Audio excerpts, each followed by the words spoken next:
compañera Senia Martínez hay ahí y está junto al ex primer ministro Pedro Angulo. Adelante, Senia. 7, 8, 10, 9, 8. ¿Qué tal, don Fernando? Muy buenas tardes. En directo está con nosotros el expresidente del Consejo de Ministros, el señor Pedro Angulo, quien se ha tomado unos minutos para poder declarar a los medios de comunicación. Primero, Premier, las expectativas con el nombramiento del nuevo gabinete. Entendemos que desde el legislativo hay cierta, predisposición para el voto, pero ya algunos adelantaron que no van a dar su confianza. Bueno, esto es política. Ya sabemos que hay algunos que van a tratar de distinguirse, de repente ganar un titular de prensa o buscar entrevistas simplemente por decir yo no soy de los que van a aprobar el Consejo de Ministros. Entonces, lamentablemente, ¿no? Esto sucede y probablemente no porque tengan la intención de edificar, sino simplemente porque quieren distinguirse. Pero lo real es que todos deberíamos de buscar que se consolide el nuevo Consejo de Ministros, que como ha dicho su presidente, se persigue también un conocimiento técnico, lo que ha dicho la presidenta, se quiere dar reconstrucción social, se quiere responder a las necesidades de los pueblos, pero considerando pues que este es un régimen que no va a tener todo un periodo completo, sino prácticamente un año y meses. En ese sentido se tiene que priorizar. Se quiere hacer obra social ante las demandas que son justas, ¿no? Se quiere hacer obra social. Démosle tiempo, prioricemos las demandas y en realidad yo creo que va a haber una respuesta porque conozco a la mayoría de ministros y sí quieren trabajar por el país. Señor Angulo, ¿hay un mea culpa de su parte al menos por haber estado dentro de la presidencia del Consejo de Ministros y las muertes que se han dado durante estas protestas? Yo tendría un mea culpa si es que, como dicen en los memes o los que son los críticos de siempre, nosotros hubiéramos dicho orden de disparar al cuerpo. Eso jamás ha existido. Yo he visto los memes que lo dicen, ¿no? Dieron orden de disparar. Esa es la más absoluta mentira. Nosotros somos personas formadas en derecho, formados en derechos humanos. Sabemos que las normas y los principios son para todos. Aquí no distinguimos entre la vida de un policía y la vida de un ciudadano que ejerce protesta. Y nos enerva, nos indigna el hecho de que existan asusadores profesionales, gente que otra vez está volviendo, parece, a sus cauces de Sendero Luminoso y que utilizan las vidas de los demás simplemente para tratar de dejar mal a un gobierno. Entonces, eso sí lo denunciamos y no, tenemos mucha satisfacción de haber hecho lo mejor para el país y precisamente nosotros fuimos los que en colectivo invitamos a la Comisión Interamericana de Derechos Humanos a que pudiera llegar aquí. Ustedes verán que se les está dando facilidades para que lleguen a Ayacucho, a todas las zonas y dialoguen con todo el mundo. Es más, yo he escuchado las declaraciones de la coordinadora de derechos humanos y ellos están refiriendo a que cada caso tendrá que ser investigado porque no puede adelantarse opinión y decir que aquí hay culpables. Entonces, sobre una investigación que no se ha hecho, no es que podríamos decir que yo me siento mal, ¿no? Desde el set, Fernando Carballo tiene una consulta, si se puede colocar el auricular, por favor, para que lo pueda escuchar directamente. Don Fernando, lo escucha el señor Angulo. Sí, señor Angulo, buenas tardes.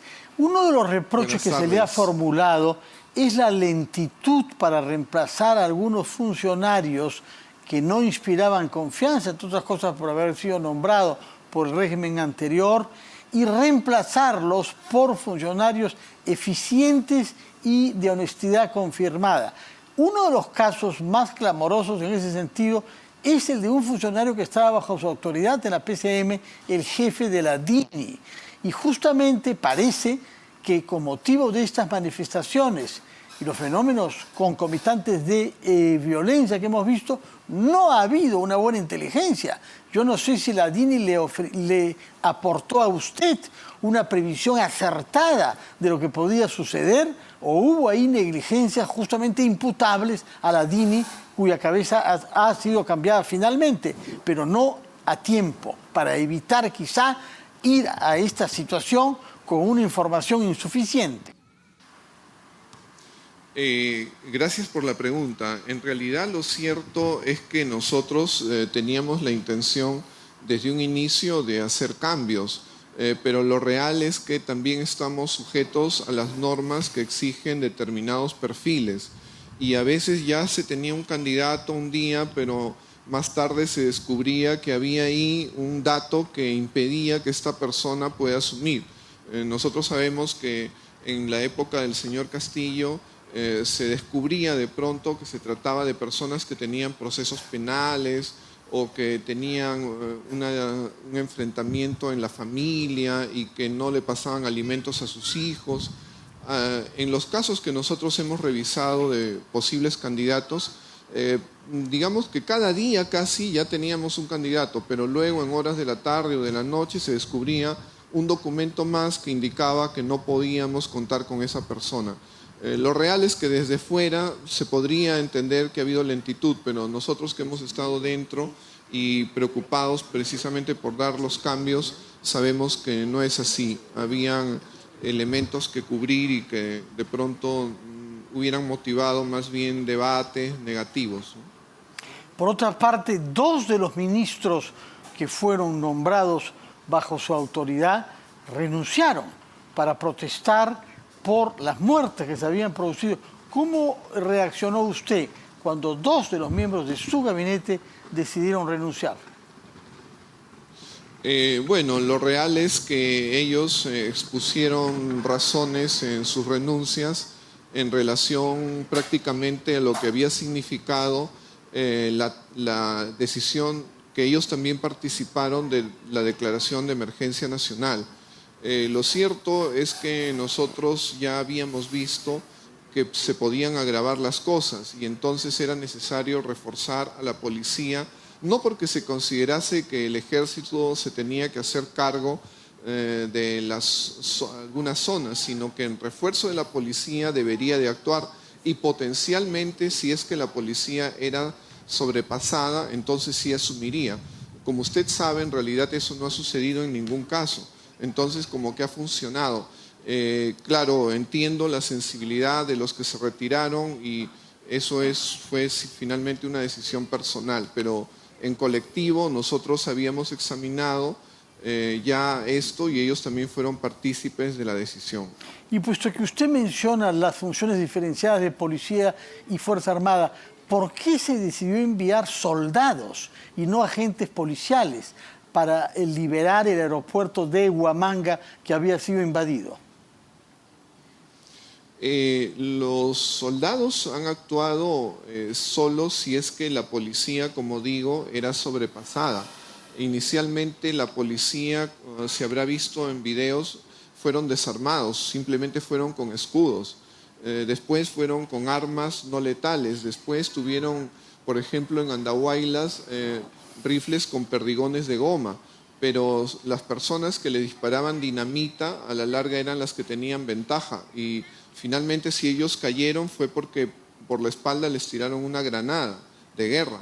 Entonces lo real es que se ha ido avanzando de menos a más, no es que ha habido un apresuramiento y cuando se dispuso la declaratoria de emergencia ya era el fundamento el hecho de que podría ser sobrepasada la policía.